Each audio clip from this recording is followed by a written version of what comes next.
আমি কখনো কাউকে বলিনি মাকে আমি বৃদ্ধাশ্রমে রেখে এসেছি। সবাই জানতো মা গ্রামে খালার বাড়িতে থাকেন। এই মিথ্যেটা আমি নিজেই বানিয়েছিলাম, কারণ সত্যিটা বলার সাহস আমার ছিল না।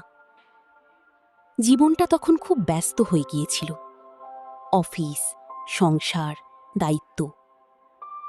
আর সেই ভিড়ের মাঝেই কোথাও হারিয়ে গিয়েছিল আমার মায়ের জায়গাটা। তবুও প্রতি মাসে একদিন আমি চুপচাপ যেতাম, বাসা থেকে বের হতাম আজ অফিসে জরুরি মিটিং আছে বলে। পথে একটা ফলের দোকান থেকে মার জন্য কলা কিনতাম, নরম, দাগহীন, কারণ মা দাঁত দিয়ে শক্ত কিছু খেতে পারতেন না। বৃদ্ধাশ্রমের গেট পেরোতেই একটা অদ্ভুত নীরবতা আমাকে ঘিরে ধরত।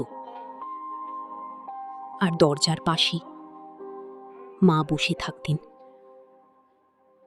চোখ দুটো দরজার দিকেই স্থির, যেন তিনি আগেই জানতেন আজ আমি আসব। বাবা, তুই খুব ব্যস্ত নারী। তার কণ্ঠে ছিল না অভিযোগ, ছিল শুধু মায়া। আমি হাসার চেষ্টা করতাম। হ্যাঁ মা, একটু ব্যস্ত, কিন্তু তোর জন্য সময় তো আছেই। আমি মিথ্যা বলতাম, মা বিশ্বাস করার ভান করতেন। আমরা দুজনেই জানতাম আমরা দুজনেই অভিনয় করছি। একদিন মা হঠাৎ জিজ্ঞেস করলেন, অবশ্যই মা, কিন্তু জীবন সব প্রতিশ্রুতি রাখে না। আগামী মাস আসার আগেই একটা ফোন কল এলো, আপনার মা খুব অসুস্থ, দ্রুত আসবেন। সেদিন আমি দৌড়াচ্ছিলাম, কিন্তু মনে হচ্ছিল সময় আমার আগে দৌড়াচ্ছে।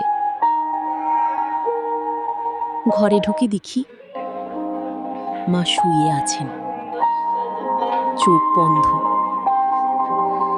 নিস্তব্ধ। আমি কাপা গলায় বললাম, মা, আমি এসেছি। ধীরে ধীরে মা চোখ খুললেন। আমাকে দেখে ঠোঁটে এক ফোঁটা হাসি ফুটল। আজ অফিস নাই? আমার চোখ ভিজে গেল। ঘরের নীরবতাকে ভেঙে দিচ্ছিল।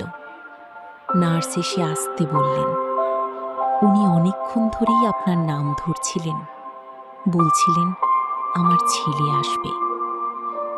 আমি বিছানার পাশে বসেছিলাম, ভেঙে পড়া একটা মানুষ হয়ে।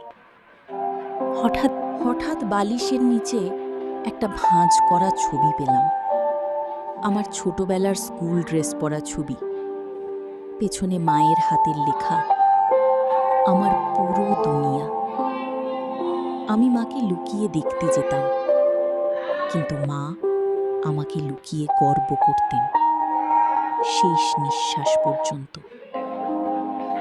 সেদিন বৃদ্ধাশ্রম থেকে বের হয়ে আকাশের দিকে তাকিয়ে শুধু একটা কথাই বলেছিলাম, মা, আরেকবার যদি বলতে পারতাম তুই বাসায় চল।